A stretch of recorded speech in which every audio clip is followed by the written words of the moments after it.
Hola de nuevo, bienvenidos a Gabinete en la Sombra.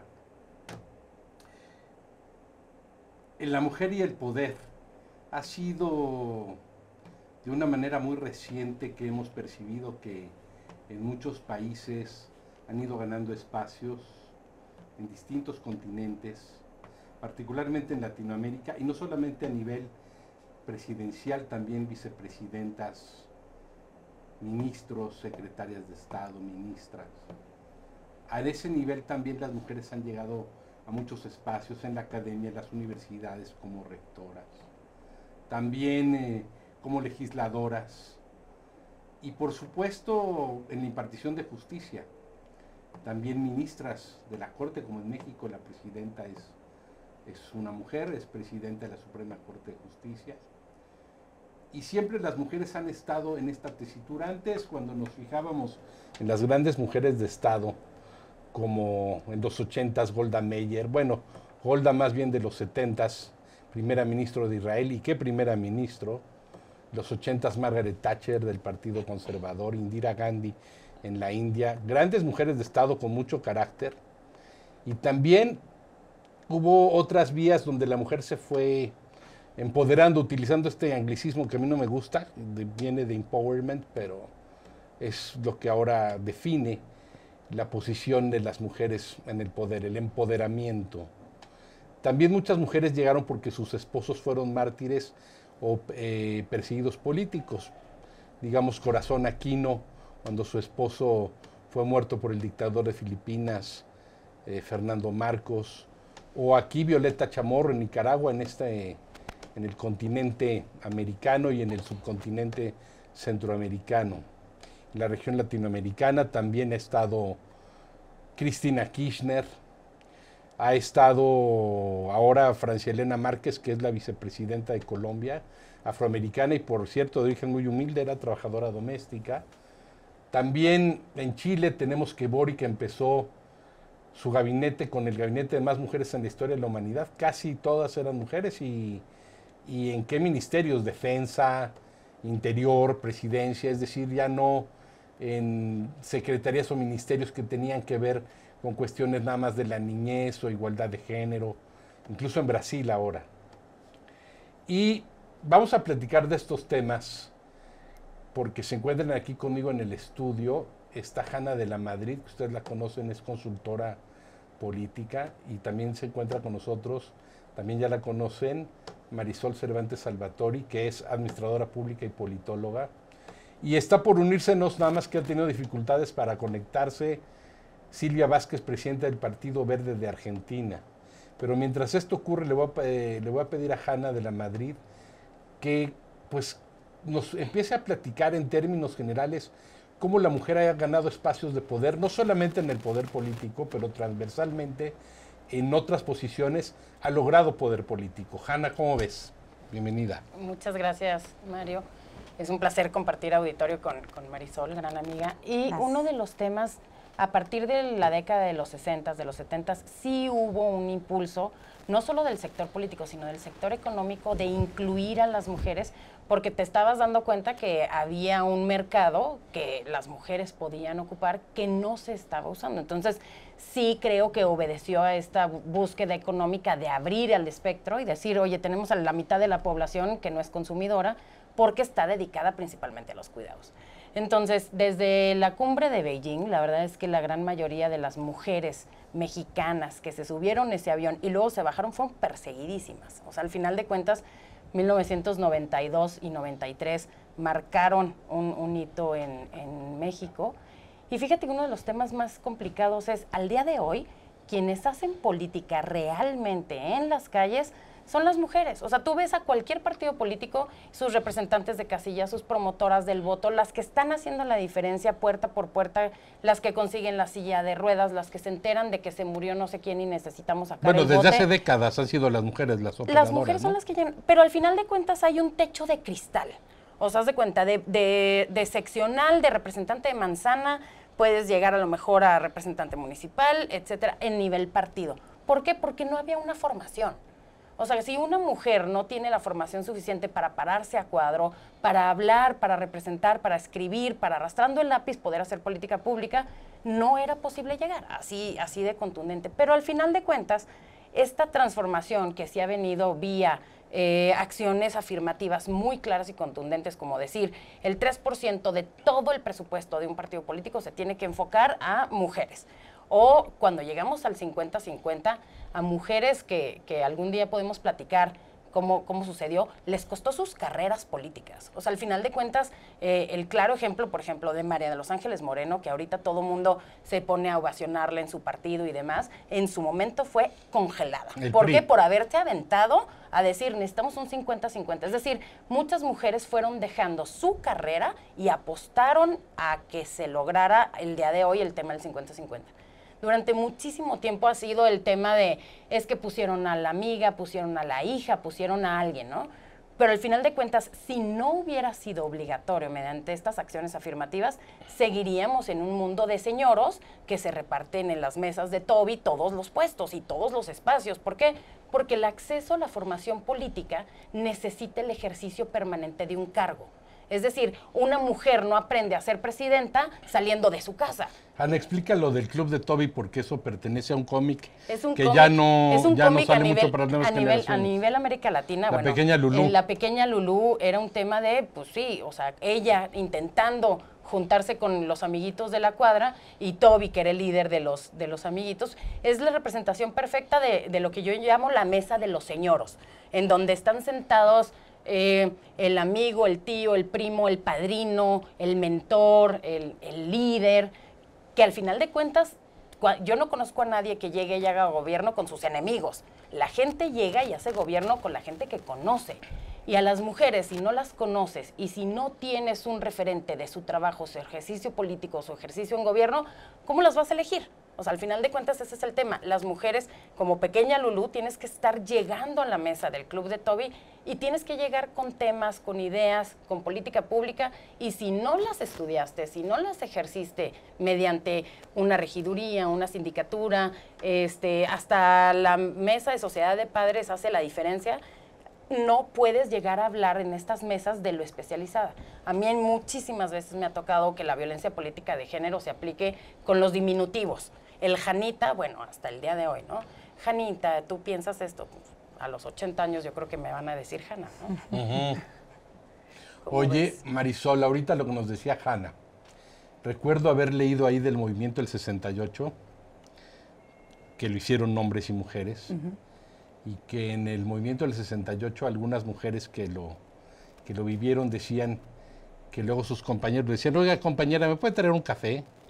¿Me puede traer unas galletas, compañera? Es decir, aún ahí en esos momentos había ese lenguaje y ese sentido de que estamos en un movimiento estudiantil y protestando contra el autoritarismo del gobierno, pero tráigame usted un café, ¿no? Tráigame unas galletas. ¿Cómo ves, Marisol? ¿Tú crees que esos usos y costumbres ahorita en el poder siguen afectando que el sector femenino siga ganando espacios? ¿Cómo ves tú eso? Sí, a ver, por supuesto, es una pregunta además muy interesante, y a propósito de lo que decía Jana, me parece que las mujeres hemos tenido que abrirnos en el ámbito político espacios a través de la disrupción, porque no ha habido otra manera de poder llegar. ¿Por qué disrupción? Porque me imagino, bueno, más bien, no ha habido una empatía. Los hombres consideran a lo mejor que no es natural que una mujer esté, y eso ha sido tradicionalmente. ¿No? Estábamos hablando además pues de lo que es cierto, ¿no? Seguimos inmersos desafortunadamente en una cultura que sigue siendo, a lo mejor en menor medida, pero sigue siendo machista, y tenemos que irnos abriendo espacios a través de la disrupción. Me parece muy interesante la pregunta que haces, porque sin duda la mujer ha conquistado muchos espacios públicos, eso es una realidad, pero hoy vemos cómo a nivel mundial, no nada más hablando de México, a nivel mundial, los espacios que ha conquistado, sobre todo en el ámbito político, son un poquito más de atención a la niñez, cultura, turismo, atención a la vejez, tal vez trabajo. Sin embargo, las carteras de discusión importantes para hacer política de Estado, pues tradicionalmente han estado en manos de los hombres. Entonces, para que las mujeres en América Latina, en México sobre todo, Ahora vemos a lo mejor un gabinete un poco más proporcionado. Yo diría que de forma circunstancial, sin embargo, las mujeres han ido ganando esos espacios en temas que tradicionalmente correspondían a los hombres y pues incluso lo podríamos comparar con presupuesto, ¿no? O sea, una secretaria de Cultura, una secretaria de Turismo nunca va a tener el presupuesto que tiene una secretaria de Seguridad, una secretaria de Gobierno, una secretaria de Hacienda. Esto quiere decir, y nos reafirma en la realidad, que las mujeres seguimos estando sesgadas en las políticas públicas que realmente impactan a la población y a la representación popular. Hanna, un poco lo que dice Marisol es que estaban en ministerios o secretarías sin importancia. Pues no sin importancia. O de una importancia menor o que no tan trascendentes para el desarrollo nacional. Voy a recordar a la primera mujer secretaria de Estado de México, que fue Rosa Luz Alegría, que era de la Facultad de Ciencias, igual que Claudia Sheinbaum, era física. Y Rosa Luz fue secretaria de Turismo, fue la primera secretaria de Estado. Algunos le adjudican eso, y yo creo que es un concepto misógino y excluyente, porque una mujer muy brillante, ya murió. Algunos dicen que porque fue amante del presidente López Portillo, que por eso le hicieron secretaria de Estado. Se dice de las mujeres. Y lo cual no creo, porque era una mujer brillante, muy brillante, y digamos que esa circunstancia pues podría ser transversal a su vida privada, no lo sé. Pero yo creo que si no hubiera sido una mujer brillante, no hubiera sido secretaria de nada.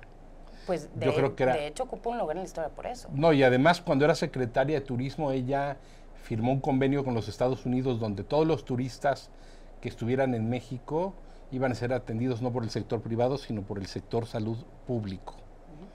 Es decir, si tenían un accidente o pasaba algo aquí, creo que eso fue algo muy importante que ella logró. La primera mujer candidata a la presidencia, Rosario Ibarra de Piedra, que fue la primera dirigente de una ONG, Eureka, para encontrar a los desaparecidos de la llamada Guerra Sucia de los 70s. Pero, ¿tú crees, Hanna, que sigue persistiendo esa discriminación de decir ella logró algo porque anduvo con este o porque anda con fulanito? ¿Sabes qué pasa? Que son estos micromachismos que permean a nivel social y que permanentemente están haciendo como si no valieras. O sea, es decir, permanentemente si llegaste a un puesto, pues es que es novia de alguien, o es hija de alguien, o es una barrera invisible de decir, la mujer por sí misma no tiene la capacidad, la habilidad, el talento y el talante para llegar a un puesto de toma de decisiones. Y es un micromachismo porque al final de cuentas viene derivado de solo los hombres tenemos las herramientas para esto. Y ojo, uno de los grandes problemas que tenemos en toda América Latina es que no hemos desarrollado una línea real de mentoraje. Es decir, los hombres, desde que se gesta la organización gubernamental, me remontaría a la antigua Roma, hay un tema como de eres mi pupilo, y como eres mi pupilo te voy a dar todas las reglas escritas y las no escritas del ejercicio de lo público. Y las mujeres carecemos de esto. O sea, es decir, no hay una mujer que te agarre y te diga, o un hombre, y te diga, oye, ¿sabes qué? Estos son los lineamientos no escritos de cómo se debe de hacer política. Y que te vaya coacheando de, oye, te equivocaste por esto, te equivocaste por acá. Uno de los datos más importantes en todas las administraciones de que tenemos cuentas es una mujer cuando se equivoca en política es removida del cargo. Una mujer cuando se equivoca o cuando pierde, bueno, pues que se regrese a su casa.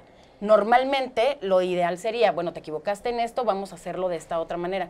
¿Cuántos hombres hemos visto que se equivocan de manera sistemática y siguen moviéndose de puesto en puesto en puesto porque hay alguien que lo sigue recomendando porque forman parte de una red, creo yo, pues sí, de complicidades, claro. Al final o de interés de grupo o faccioso. Y las mujeres carecemos de este empuje que tiene las veces de catapulta. Bueno, en México no ha habido muchas mujeres destituidas, ¿eh? Recuérdame alguna que haya sido destituida de algún cargo. No, bueno, en la secretaría a la que le pongas la mano, de las primeras en salir porque quedaron embarazadas, porque se equivocaron en un oficio o algo así, son las mujeres. Y al final de cuentas, uno de los grandes temas es cómo le vas a hacer para que eso importe.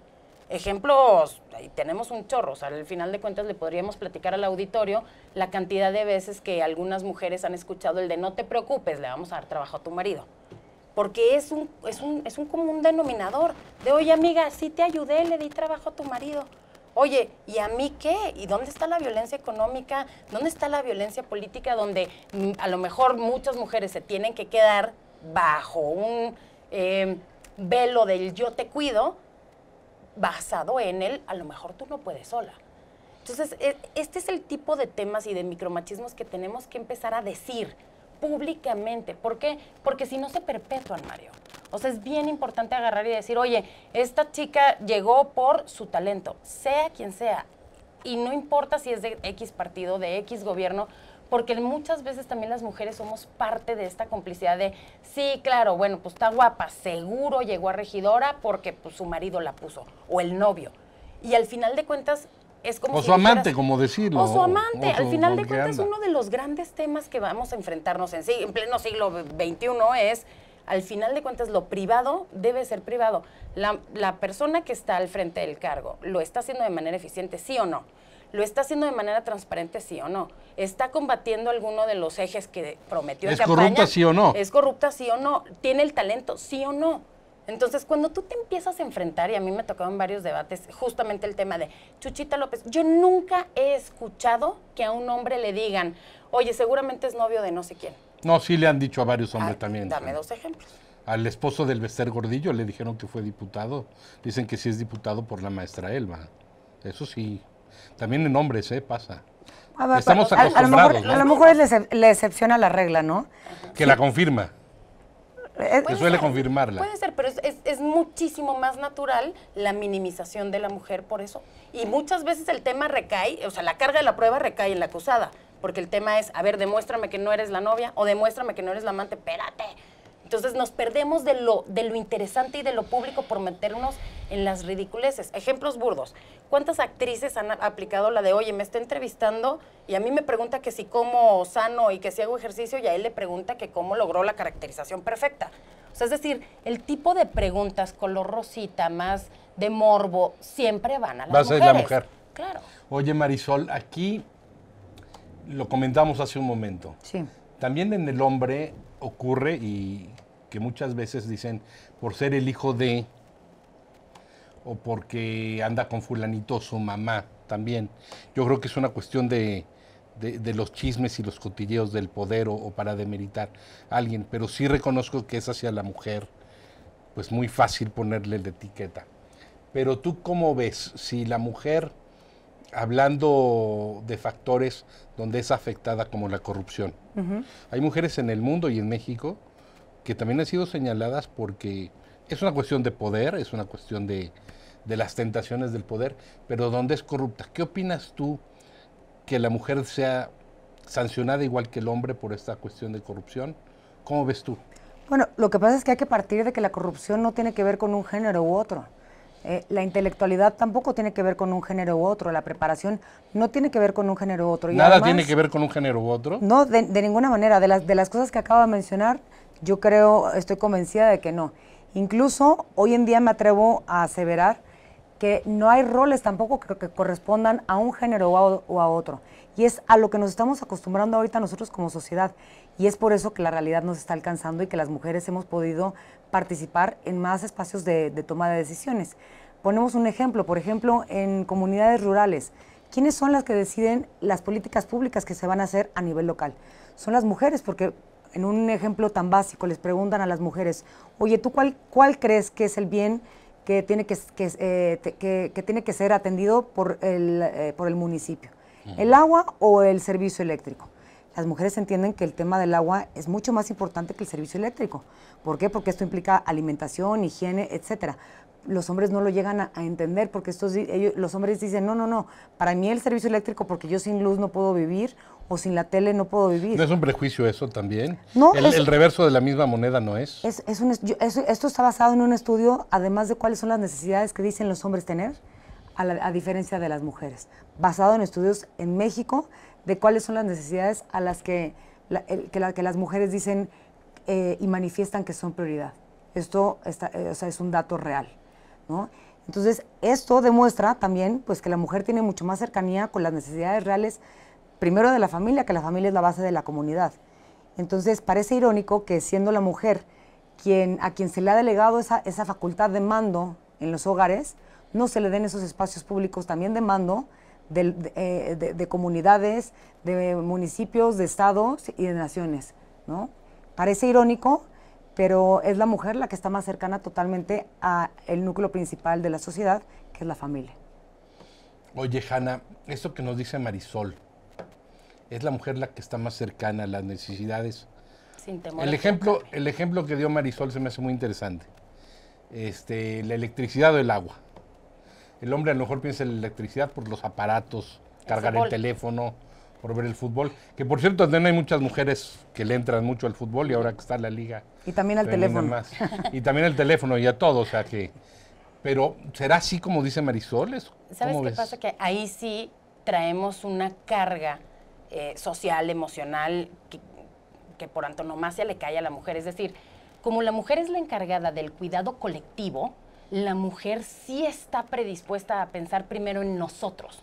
O sea, es decir, a mí me dices agua o luz y yo encantada de la vida puedo vivir sin luz, pero yo no me imagino que mis hijos tengan una necesidad y no los pueda bañar, que mis hijos quieran ir al baño y no le pueda bajar al baño, que mis hijos anden corriendo y yo no pueda agarrar un vaso con agua para dárselos. O sea, no lo concibo, me explico. Y sí me ha tocado, tanto en territorio como en mesa de café, ver a gente que dice, bueno, sí es importante, pero a lo mejor un garrafón o algo. Sí me explico, o sea, al final de cuentas, las mujeres en esta tarea, por antonomasia, de cuidados, sí pensamos primero en lo colectivo. Es decir, me atrevería a decir, y esto no lo tengo medido, que las mujeres, conforme vamos creciendo, aprendemos a decir qué nos beneficia en colectivo a más. O sea, es decir, el día de mañana tú agarras y llegas a cualquier mercado y vas a ver a las mujeres primero escogiendo la fruta, la verdura, la carne, y de lo que sobra encuentras un adornito o encuentras un juguetito. Me he topado a muy pocos hombres que agarren y dicen, ok, viene el día del maestro, ¿qué le vamos a regalar a la maestra? Oye, falleció el papá de la miss de mi hijo, ok, le voy a mandar una notita, O sea, al final de cuentas, este tipo de cuidados, y me ha tocado discutirlos con hombres que me dicen, no, es que eso es una ridiculez, ¿para qué le vas a mandar algo a la maestra? Oye, es la persona que todos los días ve a mi hijo 8 horas. Lo mínimo que puedo hacer es decirle, lo que me estás diciendo es que la mujer es mejor para las relaciones públicas. No, para el pensar en colectivo. Para el bien colectivo, para priorizar. Al final de cuentas te voy a decir algo. ¿Es prioridad en este momento, sí o no, el medio ambiente? Yo creo que sí. O sea, que tengamos un planeta en el cual vivir debiera ser la prioridad colectiva. Y no veo a la mesa de los señoros ponerlo en números, pesos y centavos como prioridad. Y de hecho las mujeres han sido las que han puesto la agenda de relieve el tema del cambio climático, por ejemplo. Fíjate, platicábamos antes de entrar al programa de una excelente amiga que tenemos, Diana Luz, de cómo ha logrado poner el foco muy claro sobre la ahora ley 3 de 3, de cómo el tema de las pensiones alimentarias y demás. Haz de cuenta, yo no me imagino a una mamá pensando en voy a votar a mis hijos y que se las arreglen como puedan. Claro. No lo concibo. Existen casos, claro, pero no lo concibo.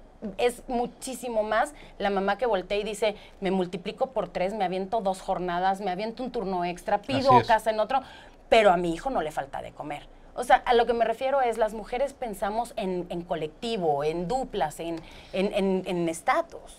Hanna y Marisol, eso tiene que ver, me pregunto, quiero problematizarlo con ustedes. Eso tiene que ver porque sí hay mucha diferencia en que en el vientre la mujer cargue la responsabilidad de la humanidad y que el hombre evidentemente es un aportante. No me voy a poner aquí a discutir quién aporta más en la procreación. Sin embargo, la mujer sí tiene un papel indiscutible. Eso es correspondiente también, casi todas las hembras mamíferas, si tú lo ves, están, esa preocupación, ¿no? Más que en los machos, si lo quieres ver en el mundo animal. Pero mucho se parece a veces el mundo humano a eso. ¿Es por la naturaleza de la mujer eso que están diciendo? A ver, Marisol y Hanna. Marisol, lo que dice Hanna, es por esa visión de a mis hijos no le falta nada, es por el hecho de la naturaleza de la maternidad. ¿O por qué será? No, por supuesto. Yo quiero recapitular lo que decíamos hace un momento. La mujer es la que sostiene el núcleo principal de la sociedad, que es la familia, ¿no? Bueno, por ejemplo, un botón. Bueno, hay varios tipos de familias ya, Marisol. No, de acuerdo, pero... Es una familia tradicional, hombre-mujer, la que estás describiendo. Tradicionalmente somos además las mujeres las que nos preocupamos, ¿por qué? Por los niños, ¿no? Es extraño ver a un grupo colectivo de hombres preocupados por la niñez.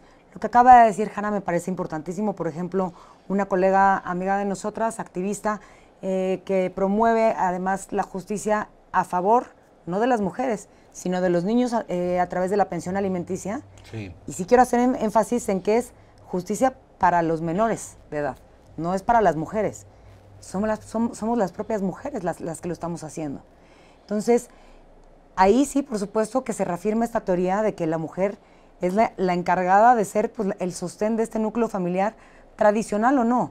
Porque, repito, es raro ver a un grupo colectivo de hombres con la preferencia sexual que quieran, apoyando a grupos de la niñez o apoyando políticas de la vejez. La verdad es que es raro. Estas políticas principalmente recaen en manos de las mujeres. Y esto, Mario, desafortunadamente, y por temas de prioridad, nos ha impedido también acceder a grupos en la toma de decisiones que a lo mejor son decisiones que impactan también a grupos mucho más grandes, como lo que decíamos de seguridad, de gobernanza, ¿no? Porque tenemos que atender lo inmediato, lo urgente. Entonces, pues cuando una mujer tiene acceso a estos grupos de poder, lo que hace es priorizar. ¿Cuáles son estas prioridades?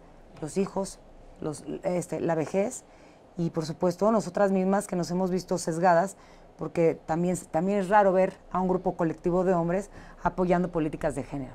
Sin duda las podrán apoyar, pero las que las promueven, pues por lo general son las mujeres.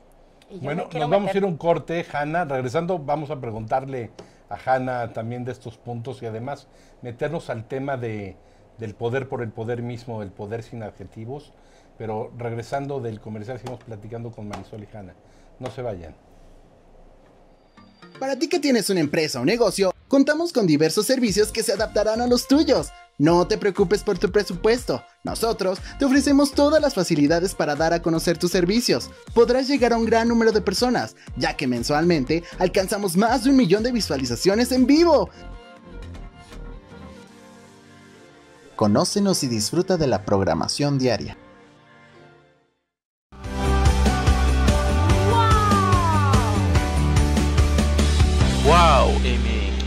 WowMX.tv.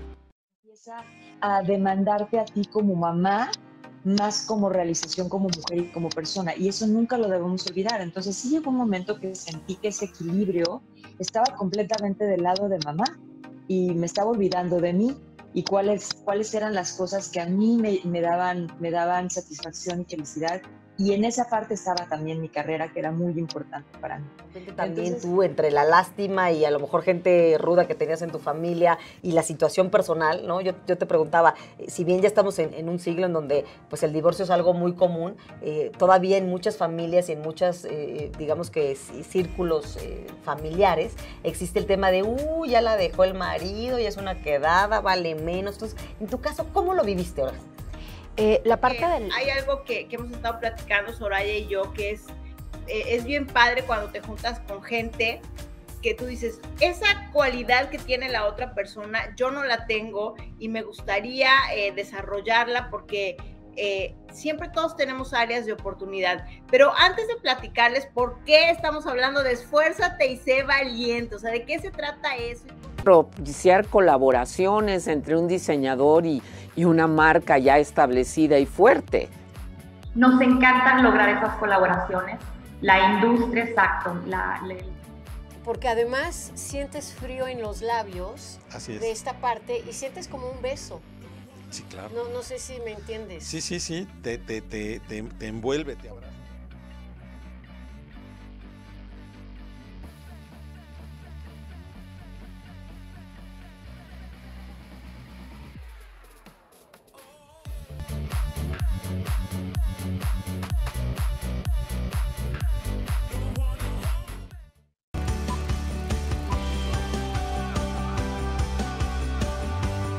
wowmx.tv.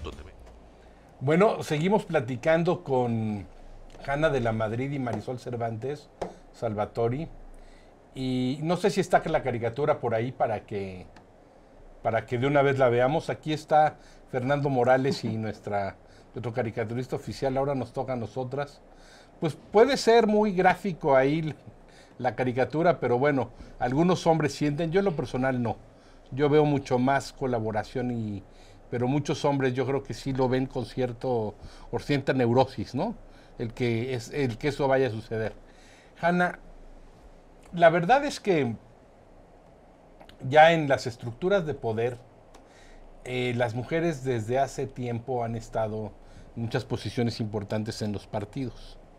Han sido presidentas de partidos, han tenido posiciones claves de partidos, han sido coordinadoras de campaña, coordinadoras operativas de campaña, secretarias de organización de elecciones, presidentas de fundaciones, por ejemplo en el PRI, la Fundación Colosio, en el PAN la Rafael Preciado, no sé cómo se llame la de Morena, pero cuando estaba Andrés Manuel ahí, era la Fundación del Sol Azteca, ¿no? Cuando estaba Cuauhtémoc Cárdenas y Porfirio, y estaba ahí también Andrés Manuel.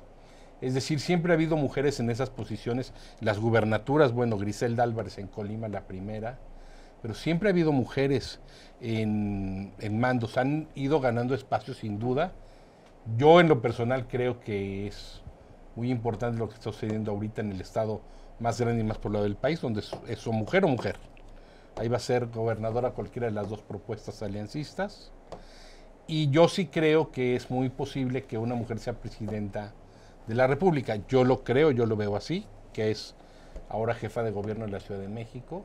Tiene muchas posibilidades como ninguna mujer lo ha tenido antes. Como Rosario Ibarra no la tuvo, como Cecilia Soto no la tuvo, como Lombardo no lo tuvo, como Josefina Vázquez Mota no lo tuvo. ¿Cómo ves, Hanna, y luego Marisol, este tema? Fíjate, primero quería hablar sobre el tema que platicabas hace rato de si responde a algo más animal. Y para volver a hablar del tema de las políticas públicas, hay una hormona, la oxitocina, que es la que te genera el apego. O sea, haz de cuenta, hay una combinación de 4 hormonas que cuando tú las tienes, sientes felicidad, sientes propósito, te sientes conectado con Dios y sientes que la vida es maravillosa. Una de ellas es la oxitocina. Cuando la oxitocina con la dopamina, la serotonina, que es lo que genera en el embarazo, están presentes, obviamente te sientes en un estado de felicidad que permite la neuroplasticidad del cerebro. Es decir, el cerebro se hace un poquito más blando para poder aprender el nuevo oficio de maternar. Entonces, eso sucede con el apego, con tener solo al niño cerca. Los seres humanos somos una máquina perfecta porque hacen que los niños se apeguen a un adulto, pues porque primero los 7 años de vida, si no tienes un acompañamiento, mueres. O sea, la raza humana no puede persistir si no hay un acompañamiento en los primeros 7 años de vida. ¿Cuál es el problema? Que la oxitocina producida en varones solo se genera con el olor al bebé. Es decir, necesitas aproximadamente 3 horas, clínicamente demostrado, de apego diario a un bebé para dentro de 3 meses sentir esta corresponsabilidad de paternar. ¿Cuáles políticas públicas tenemos a favor de la paternidad en México? Ninguna. ¿Cuánto dura la licencia de paternidad en México? 12 horas. ¿Cuánto debería? O sea, al final de cuentas estamos hablando que desde el Estado hay un impedimento permanente para que las infancias sean protegidas por ambos padres. O sea, es decir, no lo hemos entendido. Porque la naturaleza de la política pública es pues, el macho al trabajo y la mujer a la casa.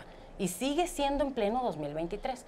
De esto, regresamos al ocupar espacios de poder. Y quiero ser muy congruente y delicada en lo que voy a decir, pero la gran mayoría de las mujeres, conforme fueron ascendiendo al poder, tuvieron que renunciar a su femineidad. Es decir, para parecerme más al Club de Toby y a la mesa de los señoros, he renunciado a la femineidad que me caracteriza y a la plusvalía que le podría poner mi enfoque femenino para que me puedan aceptar. Entonces, tú ves en la década 70, 70, 80, mujeres que tuvieron que alzar la voz.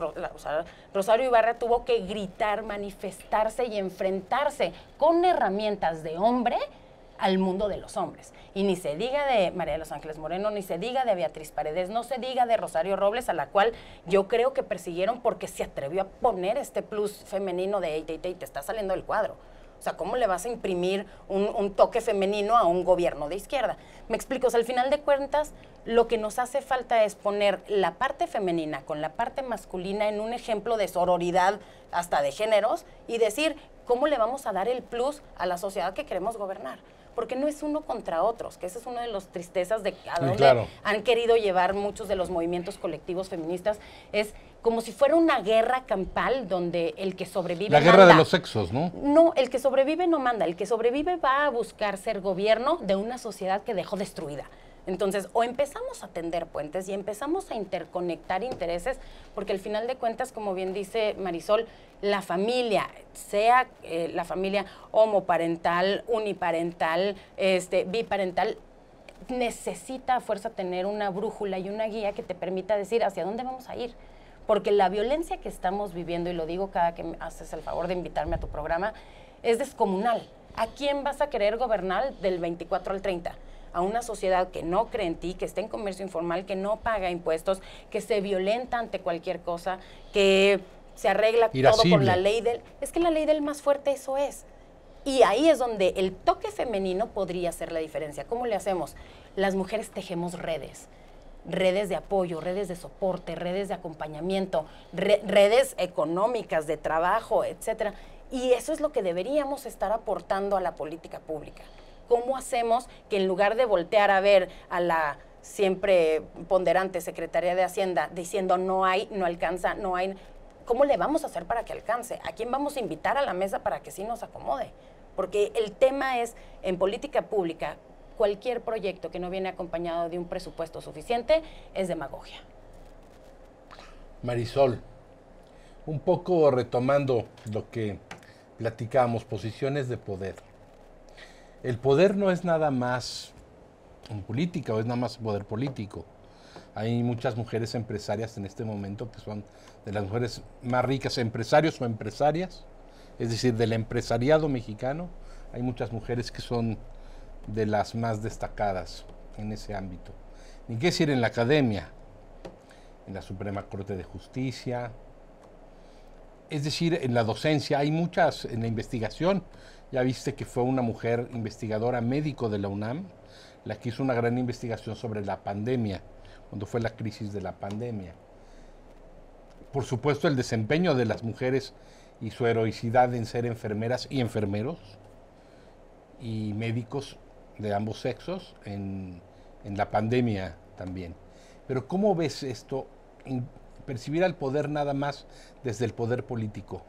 Y el poder está en muchos lados y puede llegar a ser político. Una mujer que es jefa de bomberos puede llegar a ser diputada, etcétera. ¿Cómo ves eso, Marisol?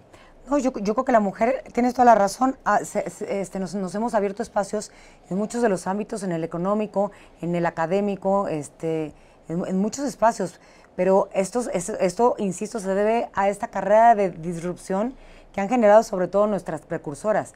Antes hace 40 años, el que una mujer pudiera tener una maestría, pues era, la verdad, una excepción a la regla, ¿no? Si acaso además podrían haber terminado preparatoria, ya, ahorita hay mucho más mujeres que tienen acceso a la educación, a posgrados, ¿no? Y esto además, este aumento en matrículas universitarias, por supuesto que se ve ya el resultado que empezó hace 40 años en estos puestos de poder que tú llamas. Yo creo que va un poco más allá también, Marisol. Quizá desde hace 60 años hay mujeres. Y por no decir el arte, ¿no? O sea, Frida, lo que tuvo que hacer para destacar, Tina Modotti, en su época como fotógrafa, mujer de izquierda, ¿no? Y eso es importante, Hanna.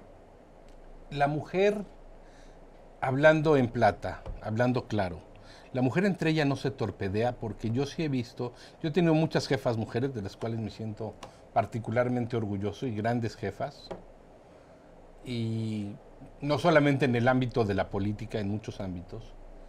Y las mujeres sí a veces son más territoriales, a veces la mujer es fácil que se entienda con un hombre, y no hablo desde el sentido de esa despersonalización femenina de la que tú hablabas, sino que a veces a la mujer con el hombre se entiende bien. Y luego otras mujeres con otras mujeres en la cierta toma de decisiones, sí he visto que luego como que empiezan a salir chispas. Es decir, entre hombres luego es una negociación, es más dada a, pero entre mujeres veo que a veces las chispas son más fáciles de salir a flote. ¿Esa es una realidad o es un mito? Yo creo que es una realidad, pero es una realidad que viene derivada de la misma condición social. A ver, si solo hay 3 espacios para que una mujer acceda a una maestría, la guerra es a muerte. O sea, las mujeres que logran destacar es porque tienen 3 maestrías, 2 doctorados, hablan 10 idiomas. La capacidad de profesionalización de una mujer cuando pelea por un puesto es bárbara. O sea, busca cualquier mexicana mujer que haya llegado al poder, no lo debe nada más a su condición de mujer, lo debe a la excelente preparación que ha tenido. O sea, es decir, tenemos a hombres en puestos muchísimo más de fácil acceso y las mujeres no. O sea, es bien importante reiterarlo, no lo estoy romantizando, pero es bien importante decirlo. A ver, una mujer que a los 18 años quedó embarazada, seguro no estudia una carrera. O la estudia cuando su hijo tenga 15 años. Una mujer que se prepara, maestrías, doctorados, tiene que a lo mejor renunciar a su vida de familia. O sea, es decir, si ya renuncié a mi familia, si ya renuncié a ser madre, si ya renuncié a una pareja, si ya renuncié a esto, la lucha es a muerte. Y aparte, pareciera como el circo romano en donde, insisto, la mesa de los señoros se ha de divertir muchísimo y sacar palomitas para decir, ok, van 3 puestos. No, ejemplo. Es incómodo a veces, ¿eh? A veces no nos da risa. Pues pareciera. A veces es incómodo. Agarras y dices, oye, va a haber un puesto de presidenta del Consejo Nacional del INE y va a ser para mujer. Y ves la guerra encarnizada. ¿Por qué? Porque no sabes si va a volver a haber un turno Por así. supuesto. No sabes si va a volver otra oportunidad. No sabes si va a volver a haber otra beca. No sabes si va a volver a haber otro espacio.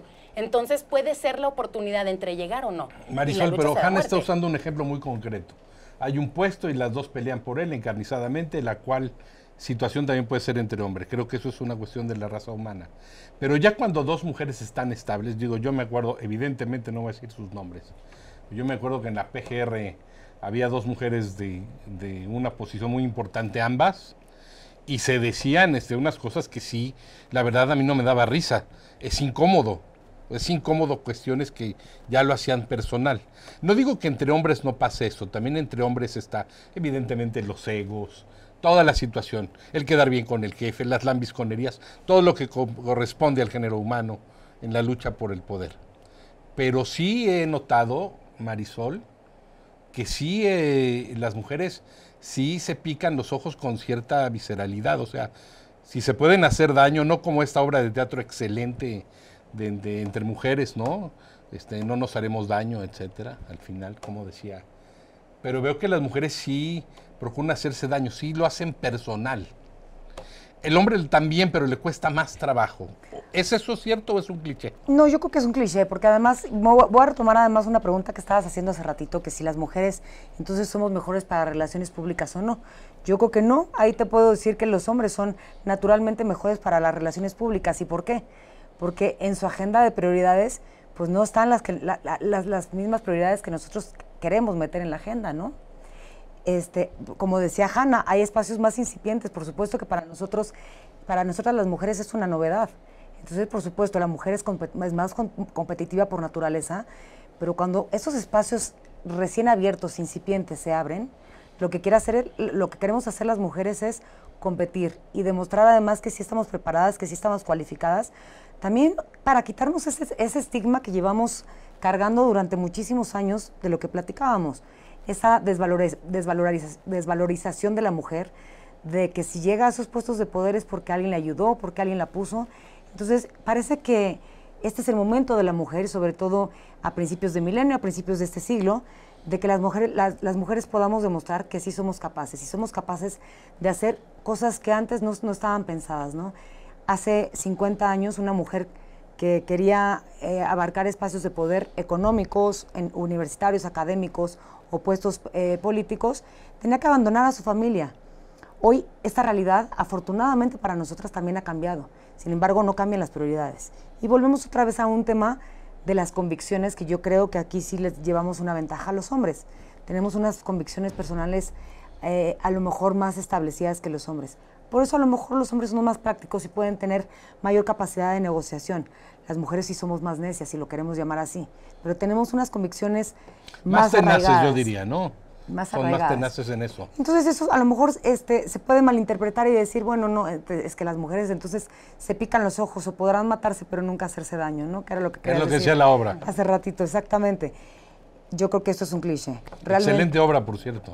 Sí, sin duda, pero esto es un tema más de la oportunidad histórica que tenemos las mujeres de renovar un pacto social que está totalmente obsoleto y de poder estar inmersas en espacios de poder en todos los ámbitos que antes se nos tenían cerrados. Hanna, una conclusión de 1 minuto. Yo creo que necesitamos enfrentar los micromachismos como estos de si hombre vestido de chef, pues es chef, mujer vestida de chef es cocinera. ¿Me explico? O sea, tenemos todavía este tipo de palabras peyorativas. Hay clasismo y racismo también, ¿no? Son palabras peyorativas nacidas de los micromachismos que nos impiden a las mujeres ocupar los mismos espacios con el mismo honor, la misma gracia de que lo está ocupando un hombre. O sea, al final de cuentas, este tipo de debates deben de ser muchísimo más públicos para que vayamos erradicándolo de nuestra lengua. Al final de cuentas, quienes estamos haciendo la diferencia somos los que estamos ahí y deberíamos de hablarnos mejor. Marisol, de 1 minuto, una conclusión. No, coincido. Yo creo que hay que romper estos esquemas, renovar estos pactos sociales que no pueden venir si no son por parte de las mujeres, porque somos además las principales promotoras y las más interesadas en que estos roles cambien. Somos las más interesadas en poner agenda, como lo acaba de decir mi colega y amiga Hanna, en estos temas, por ejemplo, de la nueva ley de 3 de 3, en estas nuevas reformas que han salido y que ya se están materializando en el Congreso y que eventualmente se convertirán en política pública, que si no fuera por mujeres que lo promueven, esto no sería una realidad. Bueno, pues yo quiero agradecerles a Marisol y a Hanna, que además estuvieron brillantes y elocuentes. Muchas cosas hemos intercambiado y creo que han quedado más que claras. Vamos a hacer otros volúmenes de esto. Lástima que Silvia no se pudo conectar, pero Hanna, Silvia y Marisol, las tres son mamás. Felicidades por mañana, que es Día de las Madres. En toda Latinoamérica se festeja estos días. En Estados Unidos es el primer domingo de mayo, me parece. Y felicidades a todas las mamás. Y lo mejor de lo mejor. Y a ustedes, gracias por estar en Gabinete en la Sombra. Nos vemos en la próxima. Buenas tardes y buena suerte. Gracias. Gracias. ¡Wow!